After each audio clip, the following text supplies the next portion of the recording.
Chef Nicholson. Over the course of the next 6 weeks, I'm going to show you 6 different classical French veg preparation techniques so that you can wow your dinner guests and spice up your dinners. But before I show you any of that, I just want to go over a few basic health and safety rules of how to handle a knife properly. Rule 1. Always use a sharp knife. A sharp knife uses less pressure than a blunt knife, and you're less likely to cut yourself. And let's face it, I want you all to keep your fingers. Rule 2. Whenever you hold a knife and are walking with it, always hold it with the point facing down like that. Because if you trip and fall over, the point's going to go into the ground first and not into you. Because otherwise it's going to be one messy knife rack. Rule 3. When you wash up a knife, never leave it in a sink full of water. Always rinse it under hot running water and dry thoroughly with a thick dishcloth, something like this. So unfortunately, that's almost us out of time. However, I've just got enough time left to show you our first classical cut, which is mirepoix, or commonly known as in English rough chop. Everything sounds fancier in French. So the purpose of rough chop or mirepoix would be for blended soups in a stock, or to use as a base when you're braising a joint of meat off, such as lamb. You'd have a base of carrots, onions, celery, and then once the lamb's been cooked off, you'd use that to make your gravy out of. So to start off, all you've got to do is take a carrot, place it on the chopping board, take the top off, take the bottom off, and then you just roughly chop it however you want along the length into fairly decent sized chunks. Now unfortunately that is us out of time. I hope you've enjoyed this first video, and I'll see you again next week, same time, same place, for our second lesson. Until then, it's bye from me.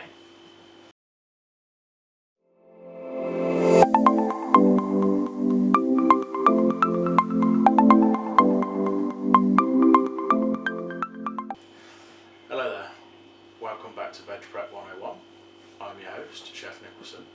On today's episode, we're going to be looking at the paysanne cut. Paysanne translates from French into English as peasant. That's because it was primarily used by the peasants as a way of beautifying the dishes when meat was scarce. You know, just to make themselves feel a bit better about what they actually had and not feel as poor as they actually were. Paysanne is the correct presentation for your veg and minestrone soup. That's because it's cut up into different shapes. These shapes can be anything you want, but traditionally they're diamonds, squares, circles, half moons, that kind of thing. It's also a good way of presenting any stews or vegetable dishes you're doing for your vegetarian friends. If you have vegetarian friends, I mean, I don't. But it's also a way of enticing your children into eating their 5 a day, just because it's something different and it's a way of exciting them about vegetables. So now I'll show you how to prepare it.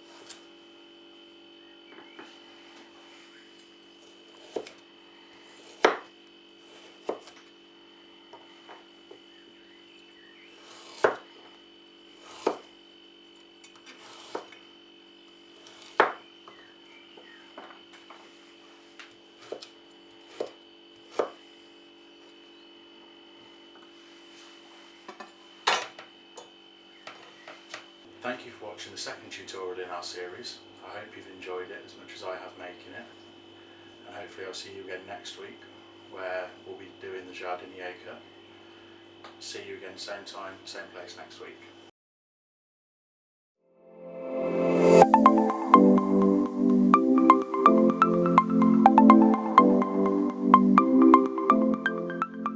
Hello and welcome back to Veg Prep 101. This is our third episode in our short little series. Today we're going to be looking at the jardinier cut. Jardinier, also known as baton, is mainly used as a way of presenting vegetables traditionally with a roast dinner, or it can be used, you know, for like your thicker cut chips, anything like that. It's traditionally 4mm by 4mm in strips, normally an inch or so long. It can also be used as an accompaniment for dips, so you could have like carrot sticks, peppers, anything like that, just to go with some hummus if you're feeling the need to be healthy. Now I'll go through the 5 steps of how to prepare it. Step 1. Remove the top and bottom of the carrot and peel. Step 2. Cut the carrot in half. Step 3. Create a flat edge by removing a thin strip of the carrot. 4. Cut into slices approximately 4mm thick with the flat edge placed firmly on the chopping board. Step 5. Cut the slices lengthways into 4mm strips. Step 6. The finish cut. So thank you for watching the 3rd episode in our series. Unfortunately that now means we're halfway through. I'm not sure whether I'm sad or happy about that. I think it's a mixture of both. Happiness that I'm teaching you how to do these cuts, and sadness that we're now halfway done and we're closer to the end than we are the start. But I hope to see you again next week, where we'll be looking at the evolution of the jardinier cut, the macédoine. I'll see you again next week, same time, same place.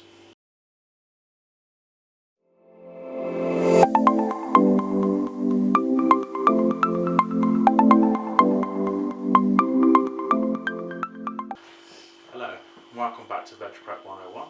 I'm your host, Chef Nicholson. So now we're over halfway through our course, we're going to up the ante a little bit and get onto some more complex veg cuts. So today we're going to be looking at the macédoine cut, which is a larger style cube cut. It's primarily used for chunky veg soups, or just a different way of presenting your vegetables, particularly handy if you have elderly family members who struggle with chewing, or you don't want your veg to take up a lot of space and be the main focus from your protein. Now on to the steps of macédoine. Step 1. Remove the top and bottom of the carrot. Step 2. Cut the carrot in half. Step 3. Create a flat edge by removing a thin strip of the carrot. 4. Cut into slices approximately 4mm thick. Step 5. Cut the slices lengthways into 4mm strips. Step 6. Now you've got your 4mm strips, cut them approximately every 4mm to give you a nice uniformed cube shape. Unfortunately that's all we've got time for today on episode 4 of Veg Prep 101. I hope you've enjoyed it as much as I have, now that we're over halfway through. I'll see you again next week, where we'll be looking at a more finesse version of our jardinier cut. So hopefully I'll see you next week, same time, same place. Bye for now.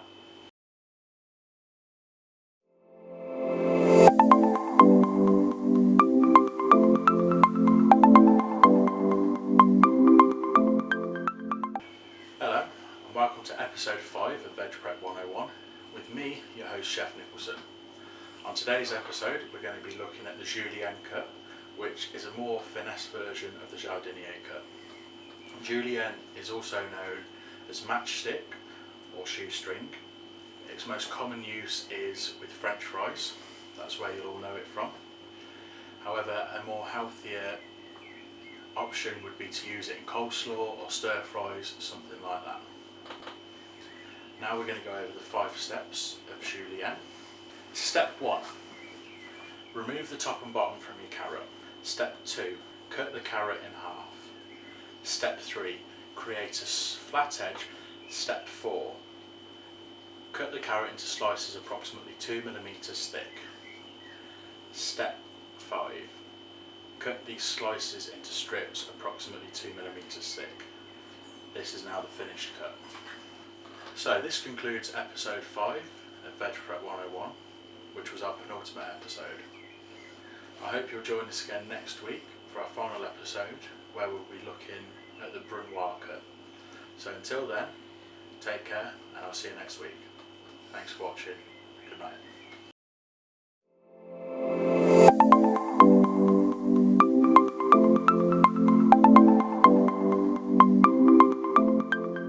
Good evening this, our final episode of Veg Prep 101. Not sure whether you're sad like me or greatly relieved that you haven't got to listen to me bore you again for the next 6 weeks. So, at the end of the episode, I'm going to do a recap of everything that you've achieved over the past 6 weeks. But first, I need to show you our final cut, which is brunoise, which is a more finessed version of the Macedonian cut. Step 1. Remove the top and bottom from your carrot. Step 2. Cut the carrot in half. Step 3. Create a flat edge. Step 4. Cut the carrot into slices approximately 2 mm thick. Step 5. Cut these slices into strips approximately 2 mm thick. Step 6. Take your 2 mm strips and cut them into cubes of approximately 2 mm by 2 mm by 2 mm. That is now the finished cut. So, brunoise would be traditionally used for mincemeat dishes. So when you prepare your onions for a bolognese, or you're making a shepherd's pie, anything like that, whenever you do your onions, that's when you'll do your fine dice or your brunoise. It can also be used if you're making a classic French veg soup, which is a clear soup and you get all your flavour from your small dice of vegetables. That would be your typical examples of this soup. Or if you want to make a sauce that requires whole pieces of veg in it, again you'd use your brunoise cut so it cooks out quickly and it doesn't detract from the main flavours of the sauce. So unfortunately that brings us to the end, not only of this episode, but the entire series of Veg Prep 101. I hope you've enjoyed it as much as I have. And now I'm going to show you all of the cuts we've done over the past 6 weeks and recap them. You can use any veg for the cuts that we've done. I just happen to use carrots from the purely convenience point of view. Also, my horses really enjoyed them. So again, I'd just like to thank you for watching and keep an eye out for any signs of our next series. Until then, goodbye.